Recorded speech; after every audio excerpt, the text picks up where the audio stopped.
In the name of father to son and holy spirit. प्रभु हम प्रार्थना करते हैं अपने वचन के प्रकाशन के द्वारा हमसे बोली और बातचीत करें। पिता पुत्र पवित्र आत्मा के नाम से मांगते हैं, आमीन। ओके, मैं आपके ध्यान को यशायाह की पुस्तक उसका 6 अध्याय की ओर लेके आना चाहता हूं और मैं आपके लिए पहला पद पढ़ूंगा। इसमें लिखा है, जिस वर्ष उजिया राजा मरा, जिस वर्ष उजिया राजा मरा, मैंने प्रभु को बहुत ही ऊंचे सिंहासन पर विराजमान देखा और उसके वस्त्र के घेर से मंदिर भर गया। उससे ऊंचे पर शराब दिखाई दे और उनके 6 पंख थे। 2 पंखों से वे अपने मुंह को ढांपे हुए थे और 2 से अपने पांव को और 2 से उड़ रहे थे। मैं वचन 5 पढ़ना चाहता हूं। लिखा है, तब मैंने कहा, हाय हाय हाय, मैं नष्ट हुआ, क्योंकि मैं अशुद्ध ओंठों वाला मनुष्य हूं और अशुद्ध ओंठे वाले मनुष्य के बीच में रहता हूं, क्योंकि मैंने सेनाओं की यहोवा महाराज को अपनी आंखों से देखा है। जब इस पुस्तक को आप पढ़ेंगे, जैसे पहले पद में ही लिखा है 6 अध्याय, जिस वर्ष उजिया राजा मरा, तो मैं जस्ट इसके बैकग्राउंड में आपको लेके जाना चाहता हूँ। ये राजा उजिया कौन था और ये मरा तो क्या बड़ी बात हुई।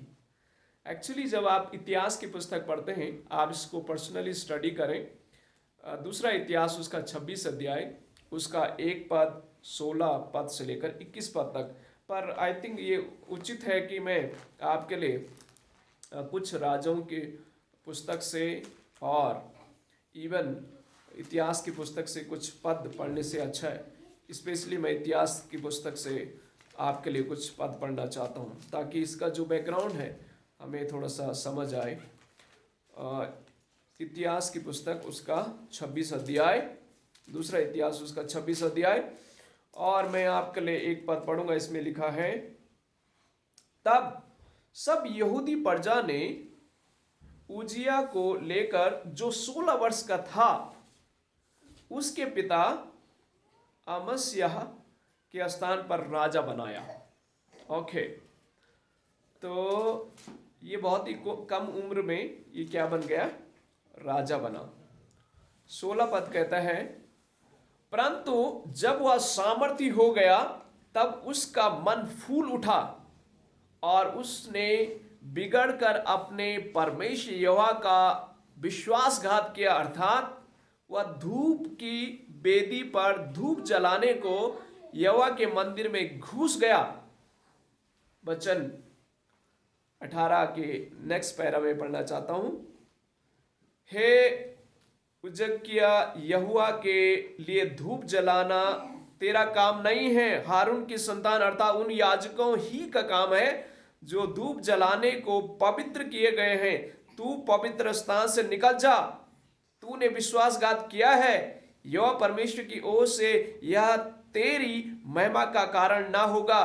तब उजिया धूप जलाने को धूपदान हाथ में लिए हुए झुंझला उठा और याजकों पर झुंझला रहा था कि याजकों के देखते देखते यहोवा के भवन में धूप की वेदी के पास ही उसके माथे पर कोढ़ प्रकट हुआ। 21 पद कहता है, उजिया राजा मरने के दिन तक कोढ़ी रहा और कोढ़ के कारण अलग एक घर में रहता था, वह यहोवा के भवन में जाने ना पाता था। ये इसका बैकग्राउंड, ये इतिहास है। राजा, जैसे मैं फिर से आपको यशायाह की पुस्तक में आप लेके आना चाहता हूं। यशायाह की पुस्तक उसका 6 अध्याय, तब जिस वर्ष उजिया राजा मरा, मैंने प्रभु को बहुत ही ऊंचे सिंहासन पर विराजमान देखा। ये इस पुस्तक का बैकग्राउंड है। और जैसे मैंने दूसरा इतिहास उसका 26 अध्याय से पढ़ा, ये राजा उजिया जो है, ये बहुत ही कम उम्र में क्या बना, राजा बना। और बहुत कम उम्र में जब राजा बना, तो जब उसके बारे में इतिहास की पुस्तक में पढ़ते हैं, वो बहुत ही प्रभावी था, अपने कार्य में बहुत ही प्रभावी था, और उसने बहुत ही सिस्टमैटिक रीति से अपने राज को, अपने राज के प्रशासन को, राजतंत्र को सुव्यवस्थित किया था, और जिसके ऊपर भी आक्रमण करता वो विजय को हासिल कर लेता था। और जब उसे विजय मिल गई, जब उसे जय मिलना शुरू हो गया, तो इसके मन में क्या आ गया?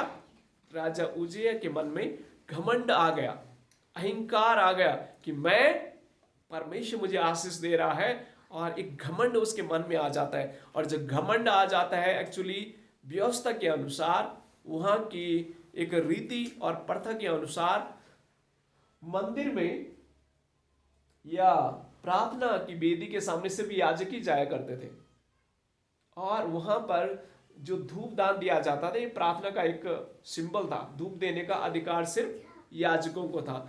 ये खुद वहां जा करके क्या करने लग गया? खुद ही धूप देने लग गया, और याजकों ने उसे मना भी किया, फिर भी उसने उस बात को नहीं माना। जिस वजह से हुआ क्या, उसी समय उसके चेहरे में क्या हो गया? कोढ़ हो गया, और कोढ़ हो करके राजा को हमेशा के लिए न मंदिर में आने दिया गया, न राजमहल के अंदर आने दिया गया। उसे बिल्कुल अलग एक कोठरी में रह करके वो रहने लगा। प्रियो, जो आज पहली बात मैं यशायाह की पुस्तक से आपको बताना चाहता हूं, वो है अपनी अयोग्यता को पहचाने। मेरे पीछे कहे, अपनी अयोग्यता को पहचाने। आज जो हमारा मेन विषय है वो है स्वयं को पवित्र करना। स्वयं को पवित्र करना, आपको और मुझे अपने आप को परमेश्वर की उपस्थिति में दीन बने। जो अपने आप को दीन बनाता है, जो अपने आप को पवित्र परमेश्वर की उपस्थिति में बनाता है, वो दीनता का स्वभाव बहुत जरूरी है। एक दीन होना बहुत जरूरी है, नम्र होना बहुत जरूरी है। घमंडी परमेश्वर की दृष्टि में सबसे बड़ा पाप है। घमंड ना आने दे जीवन में, अपने जीवन में अहंकार ना आने दे, अपने जीवन में वो घमंड की जो भावना है जीवन में ना आने दे, क्योंकि आपके जीवन को क्या कर देता है? अशुद्ध कर देता है। आपके जीवन को क्या कर लेता है? खराब कर लेता है। राजा उजिया जो है, ये बहुत ही कम उम्र में 16 वर्ष की उम्र में एक राजा बन गया, और एक अच्छा काम उसने शुरू किया। इसकी जब इतिहास आप पढ़ेंगे, उसने बहुत ही अच्छा काम करना शुरू किया, लेकिन बीच में घमंड आ गया। घमंड हमारे जीवन को हमेशा नाश कर देता है, और अपने आप को पवित्र करने के लिए आपको मुझे दीन होना बहुत जरूरी है, नम्र होना बहुत जरूरी है। ये बात को हमेशा याद रखें। और यहाँ पर यशायाह के माध्यम से परमेश्वर बातचीत कर रहे हैं, और ये घटना जो है उसी समय की ये घटना है। परमेश्वर जो है कुछ समय के लिए शांत भी हो गया था और लोगों से बातचीत भी नहीं कर रहा था, लेकिन यशायाह के माध्यम से परमेश्वर क्या कर रहा है? बात कर रहा है। किससे? इजराइलियों से, इस कौम से बात कर रहा है, चुने हुए लोगों से परमेश्वर बात कर रहा है। क्योंकि परमेश्वर के उस रूप को लोगों ने देखा है कि परमेश्वर जो अगर कोई गलत करता है, परमेश्वर का दंड उनके ऊपर तुरंत उतर के आता है। और यहां पर यशायाह के माध्यम से परमेश्वर लोगों से बातचीत कर रहे हैं। इसका इतिहास ये भी है कि वहां पर जब आप इसके इतिहास के बारे में पढ़ेंगे, तो जो असूरी लोग हुआ करते थे, सामरी देश के असूरी लोग जो हुआ करते थे, ये लोग इन यहूदियों के ऊपर क्या कर रहे थे? लड़ाई कर रहे थे, इनके ऊपर आक्रमण कर रहे थे। लेकिन परमेश्वर यशायाह के माध्यम से इन लोगों को कह रहे, तुम्हारा शत्रु ये सामरिया लोग नहीं है, असूरी लोग नहीं तुम्हारे शत्रु तुम स्वयं हो। तुम्हारे अंदर पाप है, तुम्हारे अंदर अज्ञानता है, तुम्हारे अंदर आज्ञा को न मानने का गुण है, तुम्हारे अंदर जो बातें हैं, घमंड, अहंकार, अनाज्ञाकारिता, अविश्वास योग्यता, ये जो तुम्हारे जीवन में है, ये तुम्हारे नाश का कारण है। आपको उन सामरिया लोगों से डरने की आवश्यकता नहीं है, परंतु तुम्हें अपने स्वयं को पवित्र करने की आवश्यकता है। तुम्हें अपने जीवन से अविश्वास योग्यता गुण निकालने की आवश्यकता है। तुम्हें घमंड अपने जीवन से दूर करने की आवश्यकता है। तुम्हें अपने जीवन से अहंकार हटाने की आवश्यकता है। तुम्हें इन चीजों से अपने आप को बचाना, अपने आप को पवित्र करने की आवश्यकता है। तुम्हारा सबसे बड़ा शत्रु कोई दुश्मन नहीं है, तुम स्वयं अपने दुश्मन बन चुके हैं, क्योंकि तुम मेरी बातों को नहीं मानते, मेरी आज्ञा को नहीं मानते हैं, अविश्वासी हो गए हैं। प्रियो, ये गुण आपके अंदर मेरे अंदर भी कहीं ना कहीं होगा। यशायाह के समान और यहूदियों के समान कौन सी वो कमी आपके जीवन में है, मेरे जीवन में है, प्रभु जानता है और आप जानते हैं। प्रभु से कहें, प्रभु मेरे अंदर अगर अनज्ञकारिता का गुण है, मेरे अंदर अगर जो अहंकार का गुण है, मेरे अंदर अगर घमंड का गुण है, मेरे अंदर अगर अविश्वास योग्यता का गुण है, हे प्रभु इस गुण को मेरे जीवन से दूर करें, क्योंकि यही हमारा शत्रु है। घमंड अगर हमारे जीवन में कहीं ना कहीं किसी भी चीज में है तो ये हमारा सबसे बड़ा शत्रु है। ये राजा उजिया छोटी उम्र में 16 की उम्र में परमेश्वर ने उसे इस्तेमाल करना शुरू किया, लेकिन घमंड आ गया। घमंड इंसान का सबसे बड़ा दुश्मन और शत्रु है, और यही घमंड इसके जीवन में कोड़ लेके आए। आज कहीं ना कहीं हमारी जिंदगी में कोड़ का अंश पाया जाता है। कौन सा वो गुण है हमारे अंदर, कौन सा वो स्वभाव हमारे अंदर है जो उजिया राजा के समान है? वो घमंड, वो गुण, वो अहंकार, वही हमारे जीवन में अशुद्ध है। वही है जो हमें अशुद्ध कर रहा है। वही एक कोड़ के समान है जो हमें क्या कर रहा है, दूर कर रहा है परमेश्वर की उपस्थिति से, परमेश्वर की पवित्रता से हमें दूर कर रहा है, वो हमें अपवित्र कर रहा है। ये गुण अगर आपके अंदर, मेरे अंदर है प्रियो, परमेश्वर से कहे, प्रभु मैं क्षमा चाहता हूं, मेरी मदद करे, मेरी सहायता करे परमेश्वर, और मैं इस गुण से बाहर निकलना चाहता हूं। मैं अपने आप को आपकी उपस्थिति में शुद्ध और पवित्र होना चाहता हूं। परमेश्वर मेरी मदद और सहायता करे। और यहां पर परमेश्वर, पहली बात जो मैं आपको बताना चाहता हूं वो इस पद से और इस भाग से, यशायाह की पुस्तक से, अपनी अयोग्यता को पहचानना। आपके अंदर कौन सी वो कमी है उसको पहचानना बहुत जरूरी है, और यही यशायाह ने पहचाना। पद 4 कहता है, और पुकारने वाले के शब्द से डेवढ़ियों की नींव डोल उठी और भवन धुएं से भर गया। तब मैंने कहा, हाय हाय मैं नष्ट हुआ, क्योंकि मैं अशुद्ध ओंठ वाला मनुष्य हूं। यशायाह इस बात को समझ पाया कि परमेश्वर मैं अशुद्ध ओंठों वाला मनुष्य हूं। वो अपनी कमी को समझ पाया, क्योंकि जब आप और मैं परमेश्वर की उपस्थिति में जाते हैं, परमेश्वर की उपस्थिति में रहते हैं, परमेश्वर हमें निश्चित इस चीज को बता लेता है कि हमारे अंदर क्या कमी है। शायद कई बार आप और मैं खुद नहीं पहचान पाते होंगे। उजिया राजा, मालूम था उसे कि मुझे मंदिर में जाकर के धूप दान करना मेरे लिए सही नहीं है। किसका काम है? याजकों का काम है। फिर भी उसने उस चीज को किया, यानी उसने इग्नोरेंट किया, उसने उसे इग्नोर किया। लोग बात नहीं मानी, याजकों की बात नहीं मानी। उसने कहा मैं तो राजा हूं, भले याजक हो या कोई हो, सब मेरे नीचे है, मैं बॉस हूं, मेरे आज्ञा के अनुसार ही सब चलेगा। नहीं, परमेश्वर ने हर एक को क्या दिया है? अधिकार या औदा दिया है। और जो काम आपका नहीं है उसमें हस्तक्षेप ना करें, वो भी उचित बात है। प्रियो, आप और मैं राजा उजिया के समान कई बार अहंकारी घमंडी हो जाते हैं। अपनी अयोग्यता को समझना जरूरी है। यशायाह कहता है कि मैं अशुद्ध ओंठों वाला मनुष्य हूं, और कहता है और अशुद्ध ओंठों वाले मनुष्य के बीच में रहता हूं, क्योंकि मैंने सेनाओं के यहोवा महाराज को अपनी आंखों से देखा है। प्रियो, जब आप हमें परमेश्वर की उपस्थिति में रहते हैं, परमेश्वर की मौजूदगी में आते हैं, परमेश्वर के भवन में जब हम आते हैं, अगर आप हमें अपने आप को, अपनी कमी को पहचान नहीं पा रहे हैं, अपनी कमजोरी को पहचान नहीं पा रहे हैं, अपनी अयोग्यता को पहचान नहीं पा रहे हैं, तो कहीं ना कहीं आपका जीवन और मेरा जीवन राजा उजिया के समान हो चुके हैं, घमंडी हो चुके हैं। ये घमंडी स्वभाव जीवन से उतारना बहुत जरूरी है।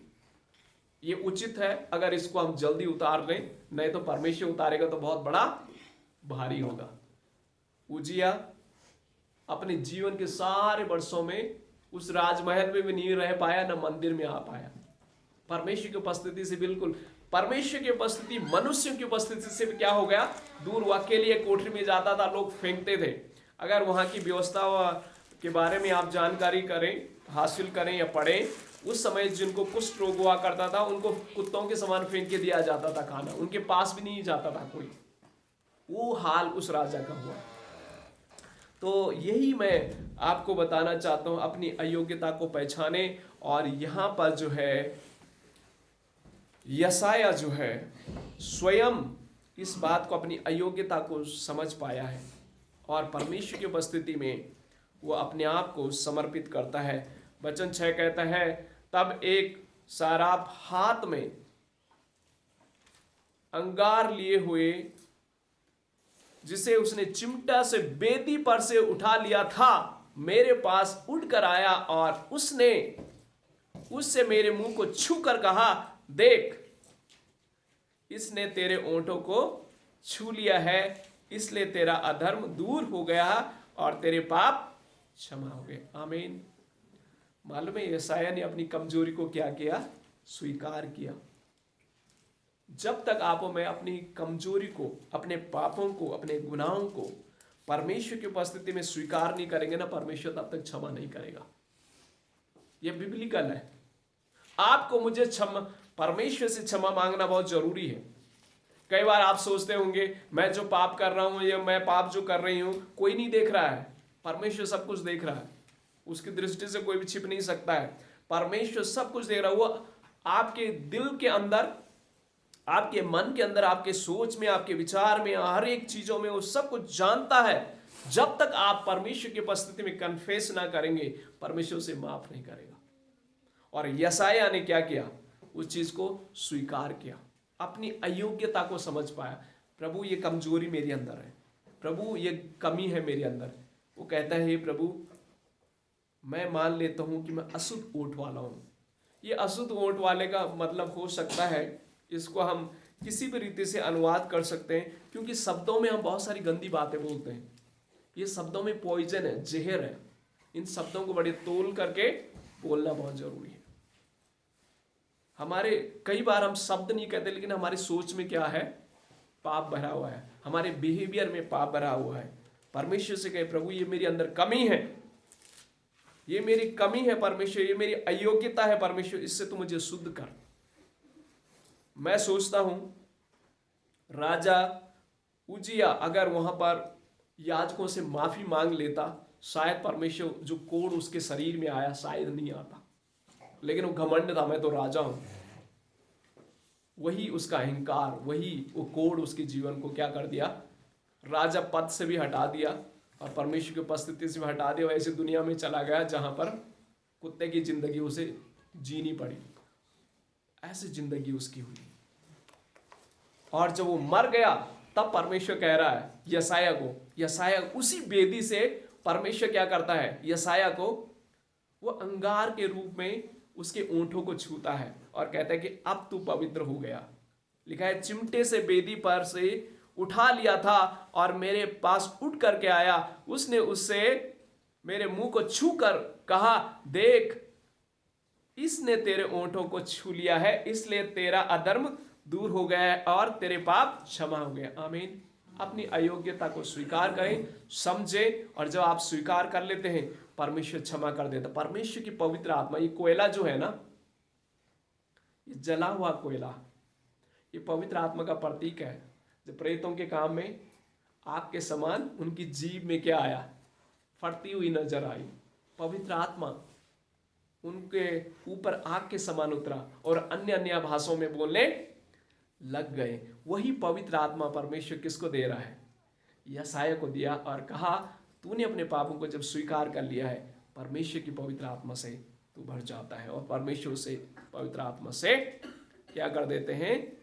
भर देते हैं। और जब लास्ट पद में आपके लिए पढ़ना चाहता हूं, इसमें 8 वचन कहता है, तब मैंने प्रभु से यह वचन सुना, मैं किसको भेजूं और मेरी ओर से कौन जाएगा? तब मैंने कहा, मैं यहां हूं, मुझे भेज। आमीन। परमेश्वर आज भी लोगों को ढूंढ रहा है जो अपने आप को क्या कर रहे हैं? शुद्ध और पवित्र करने वाले लोग हैं। जो अपने आप को शुद्ध करेगा अपने सोच के द्वारा, अपने शब्दों के द्वारा, अपने जीवन के द्वारा परमेश्वर आज भी उन्हें इस्तेमाल करने वाला है। राजा उजिया को परमेश्वर ने रिजेक्ट किया और यशायाह को परमेश्वर ने क्या किया? स्वीकार किया। परमेश्वर के कार्य के लिए उसे स्वीकार किया। आज क्या आप और मैं राजा उजिया के समान है? घमंड हमारे अंदर है, अहंकार हमारे अंदर है, अनाज्ञाकारिता हमारे अंदर है, अविश्वास योग्यता हमारे अंदर है। अगर है तो ये हमें कुष्ठ रोग के समान हमारे जीवन को नाश करेगा। अगर आप यशायाह के समान हैं, जिसने अपने गुनाहों को माना और परमेश्वर ने उसे इस्तेमाल किया। आमीन। परमेश्वर आपको मुझे भी इस्तेमाल करना चाहता है। स्वीकार करें, अपनी पापों को स्वीकार करें, अपने गुनाहों को स्वीकार करें और प्रभु आपको इस्तेमाल करेगा, क्योंकि परमेश्वर विश्वास योग्य और धर्मी है। आमीन। और यशायाह को परमेश्वर ने इस्तेमाल किया अपने कार्य के लिए। और बाइबल में यशायाह जो भविष्यवक्ता है, सबसे बड़ा भविष्यवक्ता के रूप में भी जाना जाता है। और उन्होंने प्रभु यीशु मसीह के आने की भविष्यवाणी भी की है।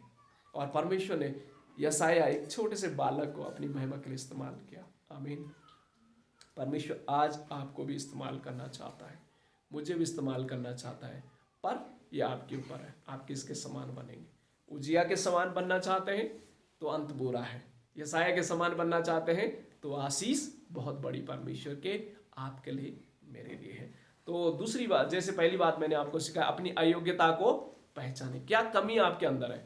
यशायाह के अंदर थी, शायद वो अशुद्ध ओट वाला मनुष्य हूँ प्रभु, ये मेरे अंदर कमी हो सकता है। चुगली करने वाला स्वभाव आपके अंदर हो सकता है गाली देने वाला स्वभाव आपके अंदर हो सकता है आपके अंदर झूठ बोलने वाला स्वभाव हो सकता है। क्योंकि इंसान, हम मनुष्य है ना, हमारे जीभ से ही हम सब, जीभ से इंसान अच्छी बातें भी कहता है, बुरी बातें भी कहता है। इसको शुद्ध करना बहुत जरूरी है, इसको अच्छे से इस्तेमाल करना जरूरी। परमेश्वर अनुग्रह देगा कि हम इसको पहचाने अपनी कमी को, और परमेश्वर हमें आशीष दें। मैं आगे बढ़ना चाहता हूँ। दूसरे भाग जो हमने आज बाइबल से पढ़ा था, वो पढ़ा हमने भजन संहिता उसका 43 अध्याय। भजन संहिता 43 अध्याय, मैं कुछ पद आपके लिए पढ़ना चाहता हूँ। 3 वचन इस प्रकार से कहता है, अपने प्रकाश और अपनी सच्चाई को भेज, वह मेरी अगुवाई करे, वह ही मुझको पवित्र, तेरे पवित्र पर्वत पर और तेरे निवास स्थान में पहुंचाए। वचन 4 कहता है, तब मैं परमेश्वर की वेदी के पास जाऊंगा, उस ईश्वर के पास जो मेरे अति आनंद का कुंड है। और हे परमेश्वर, हे मेरे परमेश्वर, मैं वीणा बजा बजा कर तेरा धन्यवाद करूंगा। अब मैं वचन 1 पढ़ना चाहता हूं। लिखा है, हे परमेश्वर, मेरा न्याय चुका और विधर्म जाति से मेरा मुकदमा लड़, मुझको छली और कुटिल पुरुषों से बचा। ये भजन संहिता उसका 43 इसका पृष्ठ भूमि ये है, यह हिस्टोरिकल बैकग्राउंड ये है। जब आप इतिहास को पढ़ते हैं, और इजरायली जो जाति हैं जिनको परमेश्वर ने चुना था, और मैं पिछली बार भी आपको बताया इनका इतिहास, ये लोग कई बार गुलामी में चले गए। गुलामी में जाने का कारण क्या था? ये अनाज्ञाकारी हो जाते थे, परमेश्वर की बातों को नहीं पालन करते थे, मूर्तियां पूजा करते थे और परमेश्वर की उपस्थिति से भटक जाते थे। भटकने के कारण परमेश्वर इनको दंड के रूप में क्या देता? अन्य राज्य आकर के इनके ऊपर आक्रमण करता था, इनको गुलाम बना करके अपने साथ रखता था। और ये बेबीलोन की गुलामी में कितने वर्ष रहे? 70 साल वो बेबीलोन की गुलामी में है। और ये भजन को लिखने वाला जो है कोरवंशी है। और बाइबल में कोरवंशी एक्चुअली वो जाति थी, वो लोग थे जो परमेश्वर की आराधना किया करते थे, बीणा बजाते हुए, या उस समय के जो यंत्र थे उनको बजाते हुए परमेश्वर की आराधना करते थे। तो ये भजनकार क्या कह रहा है? वो कहते हैं, हे प्रभु, मेरा न्याय चुका और विधर्मी जाति से मेरा मुकदमा लड़, मुझको छली और कुटिल पुरुषों से बचा। बेबीलोन की गुलामी में जब ये लोग थे, इनके ऊपर अन्याय हो रहा था, इनके ऊपर अत्याचार हो रहा था। ये लोग जो है आजादी से परमेश्वर की आराधना नहीं कर सकते थे, इन्हें खुली आजादी नहीं थी, ये गुलामी में जी रहे थे। प्रार्थना करने की भी आज़ादी नहीं थी। ये ऐसी मुश्किल की घड़ी में थे, और ऐसी मुश्किल की घड़ी में भजनकार कहता है कि 3 वचन में लिखा है, अपने प्रकाश और अपनी सच्चाई को भेज, वह मेरा अगुवाई करे, वह ही मुझको तेरे पवित्र पर्वत पर और तेरे निवास स्थान में पहुंचाएंगी। वचन 5 भी इस प्रकार से कहता है, दूसरा पैरा, परमेश्वर पर भरोसा रख, क्योंकि वह तेरे मुख को चमक और मेरा परमेश्वर है, मैं फिर उसका धन्यवाद करूंगा। आमीन। प्रियो, ये जो भजनकार अपनी उस वेदना को, अपनी उस दर्द को बयान कर रहा भजन में, और परमेश्वर का धन्यवाद हो कि भजनकार की परमेश्वर ने प्रार्थना सुनी और इनको बेबीलोन की गुलामी से परमेश्वर ने बाहर निकाला। और भजनकार, उसका विश्वास, उनका भरोसा जो परमेश्वर पर है, वो बहुत ही दृढ़ भरोसा था, बहुत ही स्ट्रांग भरोसा था, और परमेश्वर ने उनकी प्रार्थना को और उनकी पुकार को परमेश्वर ने सुना। तो जो संदेश आपके लिए, मेरे लिए है, शायद आप और मैं भजनकार कोरवंशियों के समान उस गुलामी में नहीं है जैसे वो लोग थे। उन्हें तो आज़ादी नहीं थी परमेश्वर की आराधना करने की, वो गुलामी में थे। लेकिन आज कौन सी ऐसी बात है जो आपके जीवन को गुलाम बना के रखी है? कौन सी वो बात है? परमेश्वर से कहें, प्रभु कौन सी ऐसी मुश्किल बात है जो आपके जीवन में है? मुझे नहीं मालूम, लेकिन कहीं ना कहीं अगर आपके जीवन में कोई भी ऐसी मुश्किलें हैं जहां आपको लगे कि ये चीज मुझे रोक रही है प्रभु की आराधना करने के लिए, प्रभु से कहिए, प्रभु मेरी मदद करें। परमेश्वर आपकी मदद करने के लिए तैयार है। भजनकार अपनी मुश्किल को परमेश्वर की उपस्थिति में रख रहा है। भजनकार कह रहा है, प्रभु इस मुश्किल से मेरी अगुवाई कर, मुझे बाहर निकाल, परमेश्वर इस मुश्किल से हमें बाहर निकाल। और भजनकार कहता है कि हे प्रभु, इस मुश्किल से आप मुझे बाहर निकालेंगे, हम आपकी आराधना, धन्यवाद आपकी करेंगे, बीणा बजाते हुए परमेश्वर हम आपकी आराधना करेंगे, आपकी महिमा करेंगे। 4 वचन कहता है, हे मेरे परमेश्वर, मैं बीणा बजा बजा करके तेरा धन्यवाद करूंगा। आमीन। भजनकार देखो उस चीज को पिक्चराइज कर रहा है, अपनी मुश्किल से बढ़ करके उसका ध्यान कहां है? परमेश्वर पर है। परमेश्वर के भवन में आना चाहते हैं, परमेश्वर की आराधना करना चाहते हैं, परमेश्वर के लिए गीत गाना चाहते हैं। मुश्किल की घड़ी में भी परमेश्वर के लिए उनका हृदय है। प्रियो, जब आप मुश्किलों में जाते हैं, जब परेशानी में जाते हैं, जब दिक्कतों में आप जाते हैं, क्या आपका ध्यान उन मुश्किलों में रहता है या आपका ध्यान परमेश्वर की ओर होता है? भजनकार से एक चीज हमें सीखने की आवश्यकता है कि मुश्किल में भी अपने ध्यान को उन्होंने क्या किया?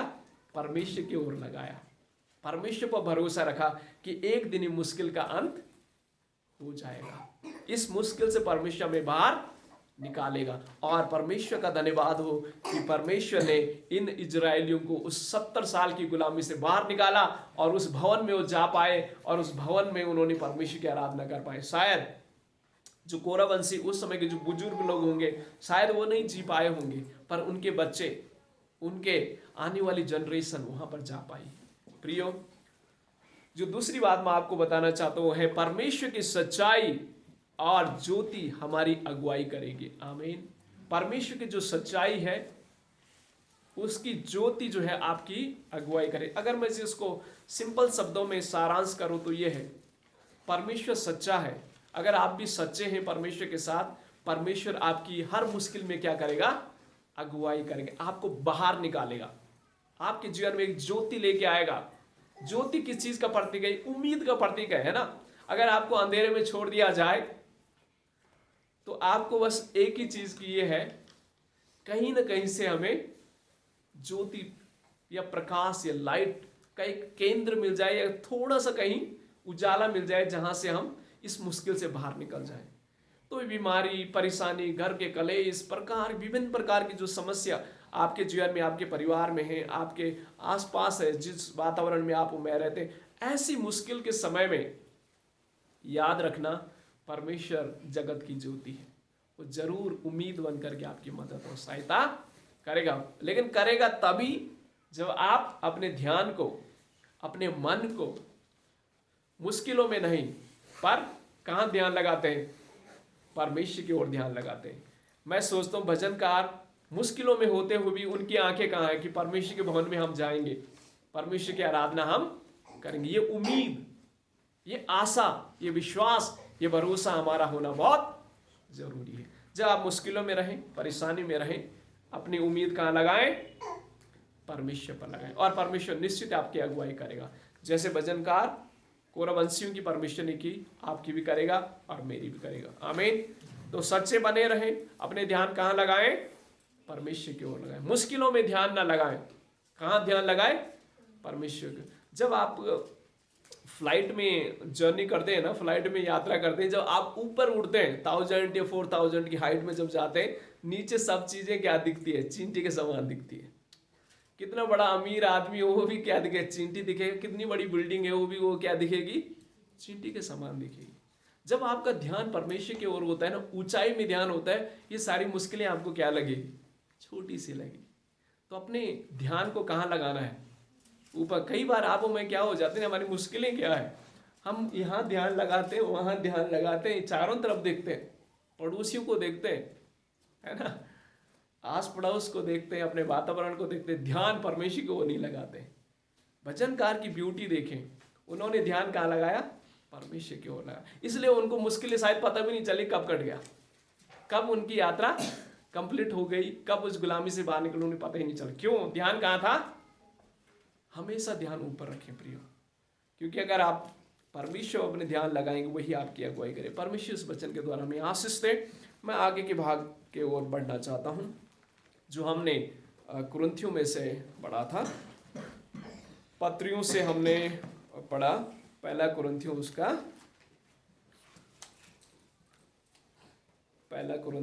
3 अध्याय, पहला कुरिन्थियों उसका 3 अध्याय,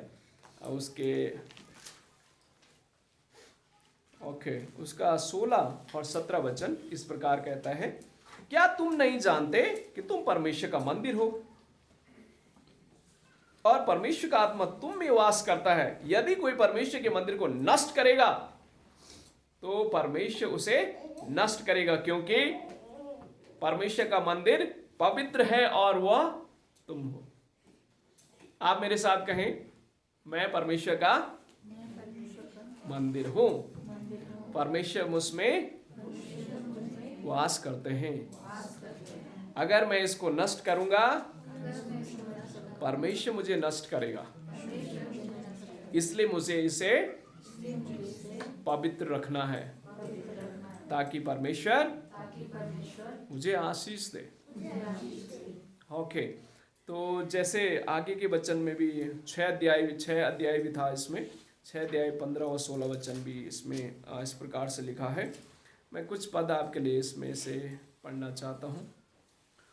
वचन 13 वचन इस प्रकार से कहता है, पेट न भोजन पेट के लिए और पेट भोजन के लिए, परंतु परमेश्वर इसको और उसको दोनों को नष्ट करेगा, परंतु देह व्यभिचार के लिए नहीं वरन प्रभु के लिए है और प्रभु देह के लिए है। परमेश्वर ने अपने सामर्थ्य से प्रभु को जिलाया और हमें भी जिलाएगा। वचन 15 कहता है, क्या तुम नहीं जानते कि तुम्हारी देह मसीह का अंग है? तो क्या मैं मसीह के अंग लेकर उन्हें वैश्यों के अंग बनाऊं? कदापि नहीं।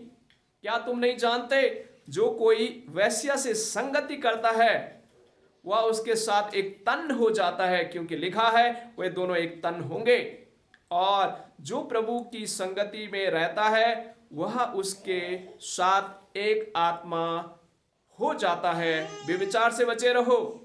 जितने अन्य पाप मनुष्य करता है वह देह के बाहर है, परंतु व्यभिचार करने वाला अपनी ही देह के विरुद्ध पाप करता है। क्या तुम नहीं जानते कि तुम्हारी देह पवित्र आत्मा का मंदिर है, जो तुम्हें वसा हुआ है और तुम्हें परमेश्वर की ओर से मिला है, और तुम अपने लिए नहीं हो, क्योंकि दान देकर मोल लिए गए हो। इसलिए अपनी देह के द्वारा परमेश्वर की महिमा करो। परमेश्वर इस वचन के द्वारा पढ़े जाने में हमें आशीष दे।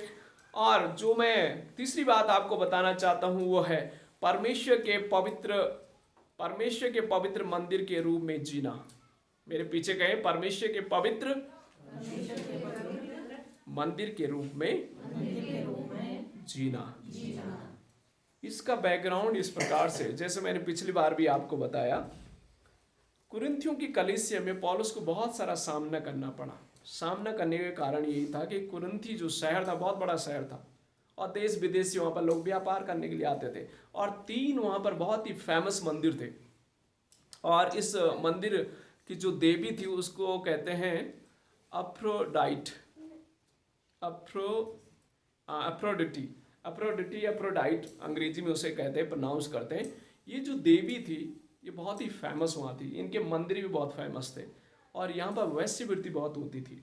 कुछ पैसे दे करके वैश्यवृत्ति होती थी, और कुछ एक धार्मिक एक रीति रिवाज उनका था, और इस प्रकार से बहुत ही गंदा वातावरण यहाँ पर था। और जब पौलुस वहाँ कलीसिया में लोगों को प्रभु के बारे में बताते तो ये लोग विश्वास में आने लग गए। विश्वास में आने लग गए तो इनका स्वभाव जो है इमीडिएटली बदला नहीं। ये पाप, व्यभिचार और वैश्यवृत्ति के जो स्वभाव के कुछ लोग हैं कलीसिया में आने लग गए, और इनको प्रेरित पौलुस उस प्रकार से अपनी देह को क्या करना है, पवित्र करना है। तुम परमेश्वर का मंदिर हो, और कहते हैं कि अगर तुम इस पवित्र मंदिर को अशुद्ध करोगे तो परमेश्वर तुम्हें क्या करेगा, नष्ट करेगा। इस मंदिर को पवित्र करना बहुत जरूरी है। अगर आप वैश्यों के साथ संगति रखते हैं तो आप उनके साथ एक तन है, अगर आप परमेश्वर के साथ संगति रखें तो आप परमेश्वर के साथ एक तन और मन है। प्रियो, आज आपके जीवन में अगर कोई भी ऐसी कमी है, कोई भी ऐसी अपवित्रता है जिससे परमेश्वर घृणा करता है, ये बहुत ही सिंपल है। किसके साथ आपकी संगति है? परमेश्वर के साथ संगति है, परमेश्वर आपको आशीष देगा। अगर ऐसे गंदे लोगों के साथ संगति है, परमेश्वर नष्ट करेगा। ये बहुत ही स्पष्ट है परमेश्वर के वचन के द्वारा, क्योंकि लिखा है सारे पाप क्षमा हो जाएंगे, लेकिन व्यभिचार के जो पाप हैं उसकी कोई क्षमा नहीं है, परमेश्वर उसे नष्ट करेगा। क्यों ना हम अपने जीवनों को पवित्र रखें। जरूरी नहीं कि आप में शायद इस आदतों में होंगे या इस प्रकार के स्वभाव में होंगे, कोई ना कोई कमी हमारे जीवन में है, कोई ना कोई अशुद्धता हमारे जीवन में है, और वो अशुद्धता आपके जीवन को, मेरे जीवन को नष्ट करेगा। परमेश्वर से कहें, हे प्रभु, ये जो देह आपने मुझे दी है इसके अंदर पवित्र आत्मा निवास करता है, इसलिए हमारी सोच, हमारी समझ, हमारी बोली, हमारा भाषा, हमारा जीवन क्या बने, पवित्र बने। ये पवित्र रखना बहुत जरूरी है। अगर आप परमेश्वर के साथ संगति रखेंगे, परमेश्वर आपको आशीष देगा, और अगर आप परमेश्वर के साथ संगति नहीं रखेंगे तो आपकी जीवन नष्ट हो जाएगा। ये फिर से मैं उजिया राजा के पास लेके आना चाहता हूँ। उसने भी, उसके जीवन में कुष्ठ रोग आ गया। क्यों? घमंड, अहंकार, अपना बल, अपने संसारिक, अगर दूसरे शब्दों में कहें तो संसार की वो सब चीजें उसके पास थी, उसी चीज ने उसको क्या किया, ले डूबा। घमंड ना करें किसी चीज का, यही चीजें आपको अशुद्ध करेगी। दीन बने, परमेश्वर से कहें, प्रभु आप मेरे जीवन में आए और मेरे जीवन को पवित्र करें और आशीषित करें। तो इस भाग से मैं आपको यही शिक्षा देना चाहता हूं कि परमेश्वर के पवित्र मंदिर के रूप में जीना। ये मंदिर, जो देह हमारी है ना, इसको शुद्ध रखें, अपने सोच के द्वारा, अपनी समझ के द्वारा नहीं, लेकिन परमेश्वर की पवित्र आत्मा को आमंत्रित करें, और परमेश्वर की पवित्र आत्मा आपके जीवन को शुद्ध और पवित्र करे। जिसके साथ आपकी संगति, अगर आप परमेश्वर के वस्त्र में दुआ करने वाले लोग हैं, प्रार्थना करने वाले लोग हैं, भजन गाने वाले लोग हैं, परमेश्वर की संगति में रहने वाले लोग हैं, आपके जीवन उससे प्रभावित होगा। लेकिन अगर आप गलत लोगों की संगति में रहते हैं, ये आपके जीवन को प्रभावित करेगा। कुरिन्थियों की कलीसिया में वही था, वो लोग उसके प्रभाव में थे, वो जो वातावरण वहाँ था वही स्वभाव उनका, कलीसिया में भी वही स्वभाव था। उसको प्रेरित पौलुस जो है उन्हें डांटते हुए, फटकारते हुए, उन्हें शिक्षा देते हुए उनको शुद्ध और उनकी विवेक, उनके मनों को शुद्ध करता है, और एक अच्छा कल्चर वहाँ पर क्रिएट करता है। एक अच्छा कल्चर क्रिएट करना बहुत ज़रूरी है, और परमेश्वर हमारी मदद करें कि हम लोग एक अच्छे सभ्य परिवार और सभ्य कलीसिया के रूप में बने। परमेश्वर इस वचन के द्वारा हमें आशीष दे। और लास्ट और अंतिम बात जो हमने आज सुसमाचार से पढ़ी हुई थी, उस भाग को का सारांश बताते हुए हम समाप्त करेंगे। सुसमाचार में से मत्ती उसका 16 अध्याय उसके 13 वचन से लेकर हमने 23 वचन तक पढ़ा। यहाँ पर जो मैं आपको सारांश के रूप में संदेश देना चाहता हूँ, जो तीसरी बात, चौथी बात मैं आपको बताना चाहता हूँ, परमेश्वर की बातों के प्रति सचेत रहना। परमेश्वर की बातों के प्रति सचेत रहे। आप यहाँ पर देखें, परमेश्वर प्रभु यीशु मसीह चेलों से कहता है कि लोग मुझे क्या कहते हैं। वो कहने लगे, हे प्रभु, कुछ लोग कहते हैं आप भविष्यवक्ता हो, कुछ लोग कहते हैं मूसा है, कुछ लोग कहते हैं एलिया है, कुछ लोग कहते हैं यूहन्ना है। लेकिन प्रभु यीशु मसीह उनसे सवाल करते, तुम मुझे क्या कहते हो? उनमें से तुरंत पतरस बोल पड़ा और कहा कि आप तो क्या हैं? आप तो जीवते परमेश्वर के पुत्र हैं। 16 वचन कहता है, सैमुन ने कहा, सैमन पतरस ने उत्तर दिया, तू जीवते परमेश्वर का पुत्र मसीह है। और यीशु ने उसको उत्तर दिया, हे सैमुन, योना के पुत्र, तू धन्य है, क्योंकि मांस और लहू से नहीं, परंतु मेरे पिता ने जो स्वर्ग में है ये बात तुझ पर प्रकट की है। अब देखिए, तुरंत देखिए 22 वचन कहता है, इस पर उस यीशु मसीह एक्चुअली उन्हें कहता है कि मैं 22-21 वचन कहते हैं, यीशु मसीह उसे कहते हैं कि मैं मारा जाऊंगा, गाड़ा जाऊंगा, तीसरे दिन फिर मुर्दों में से जी उठूंगा। इस प्रकार से उन्हें बताता है। पर 22 वचन में जब ये बातें कौन सुन रहा है? यही पतरस, जिस पतरस ने कहा आप जीते परमेश्वर के पुत्र हैं। 22 वचन कहते हैं, इस पर पतरस उससे अलग लेकर के झिड़कने लगा। किसको? यीशु मसीह को झिड़कने लगा। कौन? ये पतरस। पहले कह रहे आप तो मसीह के क्या है?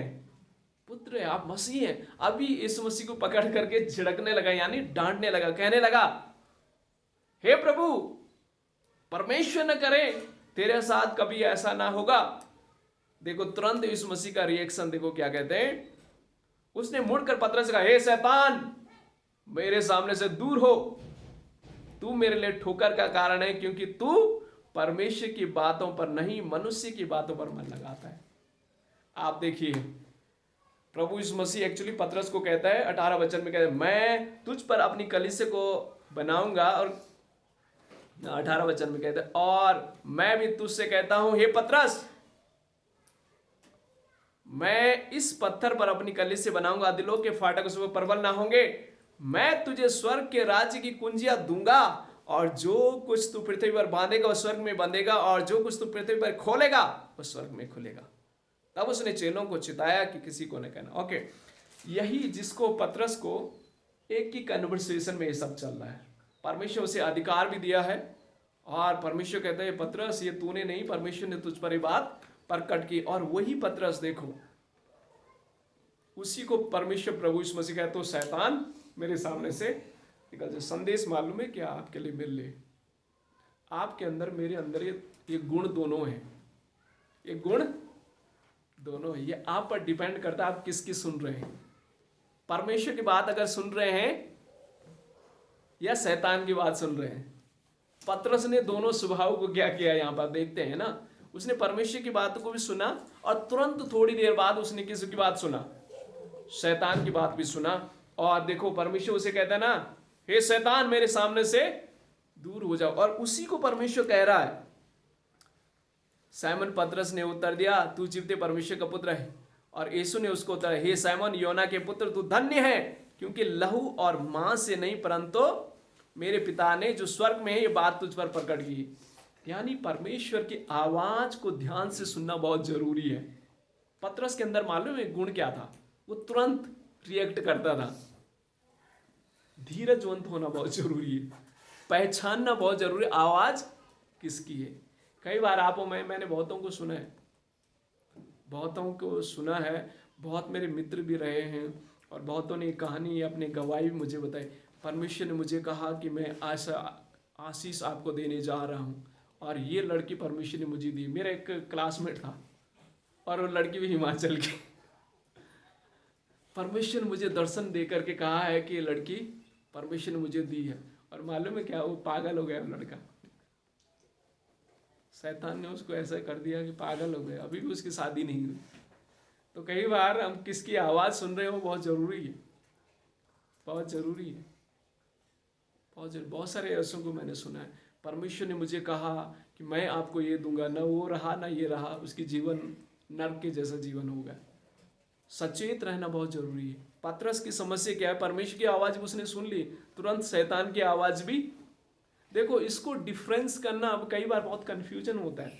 पतरस के देखो तुरंत उसके जीवन में ऐसा हुआ। देखो परमेश्वर आपसे मुझसे हमेशा बातचीत करता है, लेकिन परमेश्वर की आवाज हमेशा सॉफ्ट धीरजवंत होती है। और परमेश्वर जो कहता है ना, वो पवित्र चीजों के लिए ही कहेगा, अशुद्ध चीजों के लिए, अपवित्र चीजों के लिए परमेश्वर कोई मार्गदर्शन नहीं करेगा। और यहाँ पर ये दोनों स्वभाव आपके अंदर और मेरे अंदर ही हैं। ये डिपेंड करता है कि आप पतरस के समान, पहले वाले पतरस के समान बनेंगे, परमेश्वर की आवाज़ सुनने वाला, या शैतान की आवाज़ सुनने वाला। ये गुण आपके अंदर मेरे अंदर दोनों के, ये डिपेंड करता है आप पर कैसी आप परमेश्वर की आवाज़ सुनते हैं। और लिखा परमेश्वर की बातों के प्रति सचेत रहना बहुत जरूरी है। परमेश्वर आपसे बातचीत करेगा, डिफिनेटली करेगा। शैतान भी आपसे डिफिनेटली बात करेगा। ये डिपेंड करता है आप किसकी आवाज़ सुन रहे हैं। अगर परमेश्वर की आवाज़ सुनेंगे तो परमेश्वर अधिकार और आशीष देगा। जैसे पतरस को परमेश्वर अधिकार भी दिया और आशीष भी दी। शैतान की आवाज़ सुनेगा तो यीशु मसीह क्या करेगा, फटकारेगा, हे शैतान मेरे सामने से निकल जा। परमेश्वर फटकारेगा और अंत बहुत बुरा होगा। नर्क मिलेगा, नर्क, जहां पर रोना और दांत पीसना है। तो ये आप पर डिपेंड करता है आप किसको स्वीकार करना चाहते हैं। मैं ये विचार के साथ आपके साथ यहीं पर आज के संदेश को अंत करना चाहता हूं। और परमेश्वर हमारी मदद और सहायता करें कि हम स्वयं को पवित्र करें, स्वयं को पवित्र करें। हमारे सामने बहुत सारे उदाहरण पेश किए गए हैं, और अपने आप को पवित्र करें, यशायाह के समान पवित्र करें। अगर पवित्र करेंगे परमेश्वर आशीष देगा, अगर पवित्र नहीं करेंगे तो उजिया राजा के समान कुष्ठ रोग के साथ अंत हो जाएगा। तो परमेश्वर हमारी मदद और सहायता करें कि हम पवित्र बने, परमेश्वर के राह में चलें और परमेश्वर की ओर अपनी नज़र लगाएं, परमेश्वर के अपने और अपना ध्यान लगाएं। प्रभु इन वचनों के द्वारा हमें आशीष दे।